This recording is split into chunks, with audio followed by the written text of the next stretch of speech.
The next thing is to use salient points when you describe your product or your service. On the left side, we see the technical industry term. On the right side, we see what people care about. People don't care about miles per gallon so much as how much will it cost to run a Humvee for a year, getting 9 miles per gallon, 12,000 miles. How much will it cost to run a Prius, right, with getting 50 miles per gallon? What's the yearly cost? That's what I really care about.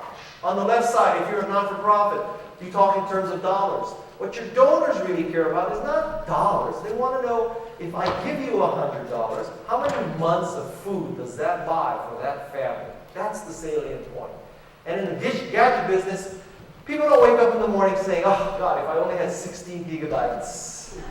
They wake up in the morning saying, I need to hold 10,000 songs, 50 movies. Is there an app for that? That's what they're thinking about. So use the kind of stuff on the right side. Yearly cost, months of food, number of songs. Use the salient points.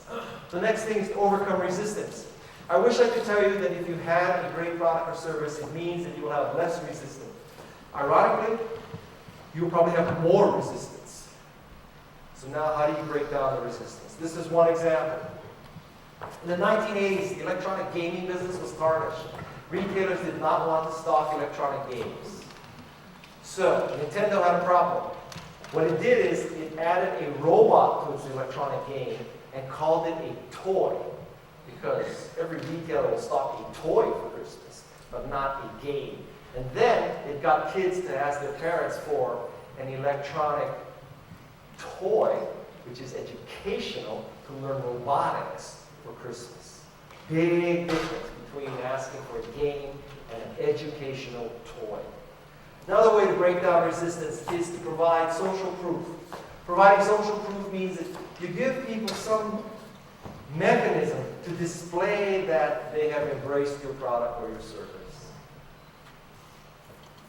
I think Apple did this by accident. I don't think it planned this, but you know what? It worked so well. When the iPod first came out, one of the first things you notice is that iPods had white earbuds. And you started seeing people with white earbuds, and gradually it sort of wore you down, and you figured out, lots of people are using iPod, must be good. So guess what? You bought an iPod. What did that do? Now there was one more white earbud in the world to be seen. More social proof. So what happened? More people bought iPods. So what happened? More white earbuds. So what happened? More people bought iPods. And what do you know? iPod became successful. I'm not saying the iPod white earbud made it successful, but it certainly provided social proof. Next thing you can do is to always find the bright spot. When you introduce a product or service, you can have two philosophies. One is, I'm going to overcome all the resistance. Just going to break it down.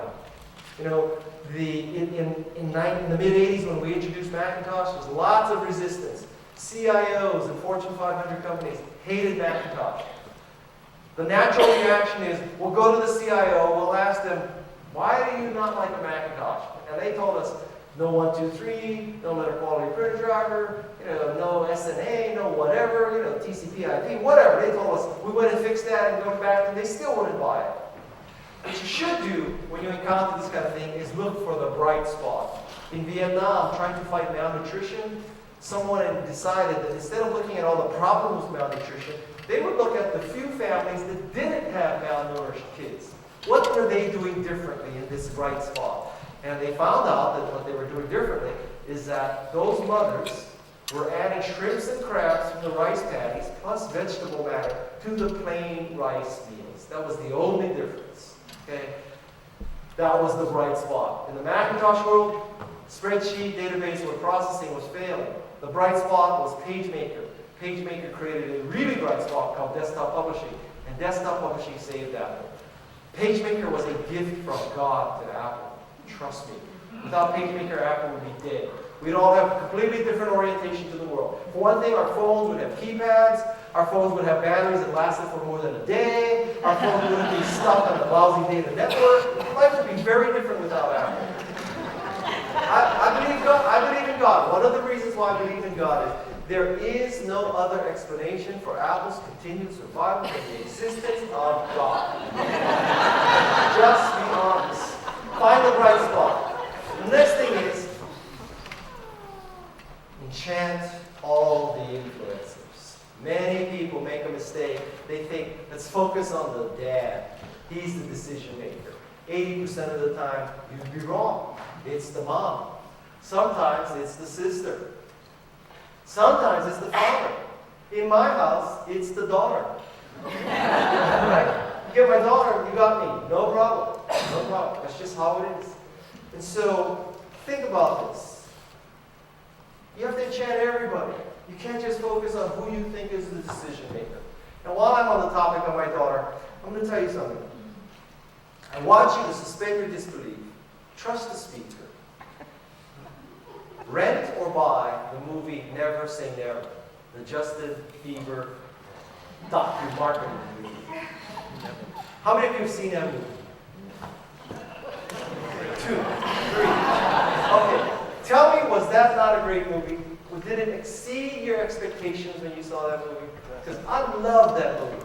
That movie has more information about marketing and entrepreneurship than any movie I've ever seen. For one thing, it shows that Justin Bieber was not manufactured by Disney with $100 million. It was his mother and YouTube. Go figure, right? It shows this great relationship between Justin Bieber and his vocal coach. Just, you try to get a mentoring relationship going with somebody, look at his relationship with his vocal coach. You want to get a word of mouth going? Watch how his staff goes into the parking lots of concerts and gives tickets to girls who don't have tickets. Just look at the sheer joy that those tickets bring those girls. If you ever go to a Justin Bieber concert, there's a one set where he sings One Less Lonely Girl. And in One Less Lonely Girl, they bring out one girl from the audience, they sit her on a stool, he hands her roses, and he sings to her. Okay? One Less Lonely Girl. Fantastic marketing. I'm telling you, fantastic marketing. I'll make you a deal. If you rent or buy that movie and you don't learn more about marketing, I will give you the money back. Money back guarantee on Justin Bieber movie. Okay? So now we go from Justin Bieber movie to the Grateful Dead. Next step is to make your enchantment endure. The way to make your enchantment endure, one method, Grateful Dead, they have a place in their concerts for what they call tapers, although nobody uses tape anymore. And what tapers do is tape the concert. Yeah, you heard it right. The Grateful Dead encourages people to pirate their music to share it. Compared to what? The rest of the RIA, which is suing little old ladies for downloading cello music on Napster? The Grateful Dead is trying to find more evangelists, trying to support their evangelists. The Grateful Dead is enduring, decades of enduring. Next thing is to build this ecosystem. Remember when I talked about completeness? The ecosystem, the totality of great software is consultants, developers, resellers, user groups, websites and blogs, online special interest groups, and conferences. It's not simply the software. Next thing is to invoke reciprocation. This carpet depicts the war between Italy and Ethiopia. In the 1930s, Italy invaded Ethiopia. When that happened, people in Mexico raised money and sent it to the people of Ethiopia to help the Ethiopians. Invoking the power of reciprocation, 90 years later, the people of Mexico had a terrible earthquake, and the people of Ethiopia, even though they were in the middle of a famine, collected money and gave money to the people of Mexico. That's how strong reciprocation is. Right after the Civil War, the people of New York bought the people of South Carolina a fire truck because the people in South Carolina were using a bucket brigade. Actually, they had to buy them 2 fire trucks because the first one sank on a ship.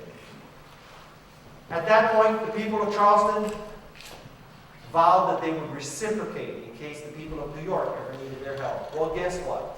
Right after 9/11, the people of Charleston raised $500,000 and bought the people of New York a fire truck. That's how powerful reciprocation is. I'll give you 2 power tips about reciprocation. These are from Robert Cialdini. It's a great book called Influence. So, power tip number 1. If you are defaulting to yes, if you are a baker, not an eater, you're trying to help people. When you help people, they will thank you. When they thank you, the optimal response is not simply you're welcome. The optimal response is, I know you would do the same for me.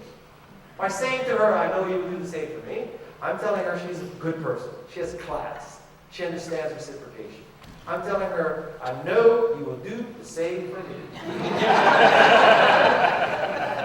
second power tip about reciprocation is enable people to reciprocate.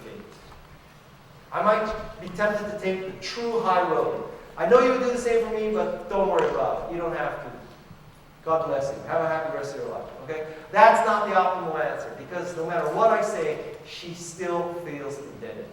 She might hesitate to ask me to do more. Our relationship stalls out. She won't ask me for any more because she figures, can I be such this greedy pig who's asking for more stuff? He's already done something for me. So what you should do to get the enchantment going even stronger is you should enable her to pay you back. Clear the deck. She can ask for more stuff, which I will be happy to do, and we can foster a deeper, more enchanting relationship. Enable people to pay you back. The next thing is to never rely on money. I'm not saying you shouldn't pay people. I'm not against commissions and affiliate fees and all that. But if the crux of your enchantment is money, something is wrong. You're not likable, you're not trustworthy, or your product or service is not great enough. If that's what it takes, if money is what it takes, something is wrong. Because money is a very complicated thing. If you are the enchanter, at some point, if you have any self-awareness, you will ask yourself, am I telling people to use this because I truly believe or because I'm an affiliate? If you're the enchantee, at some point you will ask, is this person telling me to use this product because he really believes or because he's an affiliate? It makes the relationship complex. The next thing is that great enchanters are great presenters. They're great speakers. Some key tips. First, customize the introduction, the first few words, the first few minutes of your presentation. This is how I did one customization. This is a picture of my LG washer and dryer. I love my LG washer and dryer. It's very quiet, doesn't use much water, and it has a steam cycle.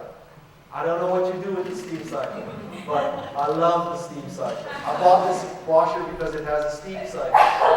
So I was in Brazil, and I was about to make a speech to the Latin American management of LG, when I figured out, I should have had a picture of my LG washer and dryer. That way, when I open up the speech, it could be totally customized. Hello, LG Latin America. I'm one of your customers. Look at my washer and dryer. But I was already in Brazil. I didn't have the pictures. So I sent a text message to my two older boys, Nick and Noah.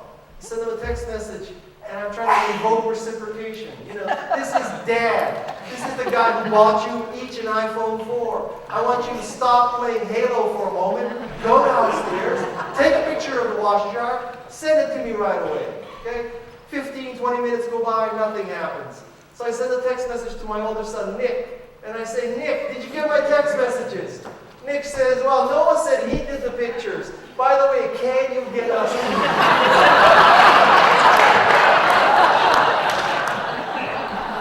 What can I say? It's in his DNA to always be closing.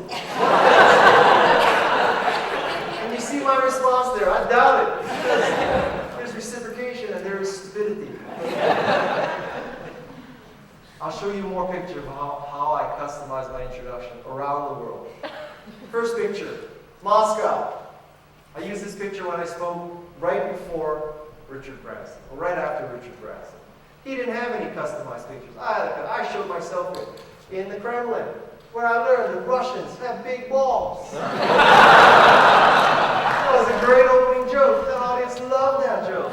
Here's another picture. This is me trying on a fez in the Grand Bazaar of Istanbul, the most enchanting city in the world. And look at the smile on that vendor. I mean, that is what you call a Duchenne smile. That guy is happy. That guy is happy. So all of these pictures were used to introduce my speeches in Moscow, in the world, Doha, and Istanbul. Customize your introduction. Second thing, when you make a speech, when you're doing your presentation like this, you need to sell your dream. Sell a dream. Tell this story. Sell a dream. If you're selling an iPhone, my iPhone's in my backpack. If you're Steve Jobs, and you're introducing iPhone 5, this is what you don't do. You don't stand up on the stage and say, I have an iPhone 5 here. It's $188 worth of parts. We have these parts manufactured and put together in China at a company where lots of people kill themselves. And if you buy this, by the way, You're going to have a 2-year contract that you can't get out of without a horrendous penalty with the lousiest data network in the world. Less bars in more places is their slogan. That's not how Steve Jobs positions an iPhone. It is about coolness and beauty and power, and there's an app for that. It makes you more productive, more creative. You can find your phone, you can do FaceTime, you can do all this kind of stuff. Twitter, Facebook, whatever it takes. That's the iPhone dream.